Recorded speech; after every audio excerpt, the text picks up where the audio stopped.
పరువు నష్టం కేసులో కాంగ్రెస్ పార్టీ అగ్రనేత ఎంపీ రాహుల్ గాంధీకి భారీ ఊరట లభించింది. బెంగళూరు స్పెషల్ కోర్టు బెయిల్ మంజూరు చేసింది. గతేడాది కర్ణాటక అసెంబ్లీ ఎన్నికల సమయంలో బీజేపీపై రాహుల్ తీవ్ర ఆరోపణలు చేశారు. దీంతో కర్ణాటక బీజేపీ నేతలు కోర్టును ఆశ్రయించారు. ఈ కేసులో బెయిల్ ఇచ్చింది న్యాయస్థానం. పరువు నష్టం కేసులో కాంగ్రెస్ అధినేత రాహుల్ గాంధీకి కర్ణాటక ప్రత్యేక కోర్టు బెయిల్ మంజూరు చేసింది. కర్ణాటక బీజేపీ ఎమ్మెల్సీ కేశవ ప్రసాద్ పరువు నష్టం దావా వేశారు. దీనికి సంబంధించి రాహుల్ గాంధీ శుక్రవారం బెంగళూరు కోర్టుకు హాజరయ్యారు. కోర్టు బెయిల్ మంజూరు చేయడంతో రాహుల్ గాంధీకి ఊరట లభించింది. ఈ కేసులో కాంగ్రెస్ నేత డిప్యూటీ సీఎం డీకే శివకుమార్, ముఖ్యమంత్రి సిద్ధరామయ్య కూడా నిందితులుగా ఉన్నారు. అయితే వారిద్దరికి కొన్ని రోజుల ముందే కోర్టు బెయిల్ మంజూరు చేసింది.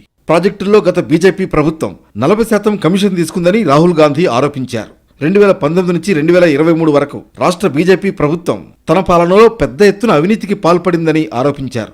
దీనికి సంబంధించి ప్రకటనలతో తప్పుడు ప్రచారం చేశారని బీజేపీ నేత పరువు నష్టం దావా వేశారు.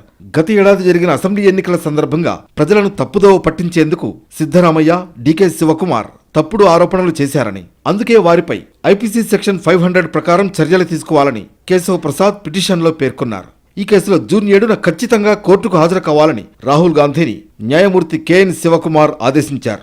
జూన్ 1న సిద్ధరామయ్యకు, డీకే శివకుమార్కు బెయిల్ మంజూరు కాగా రాహుల్ గాంధీకి శుక్రవారం బెయిల్ ఇచ్చింది బెంగళూరు కోర్టు.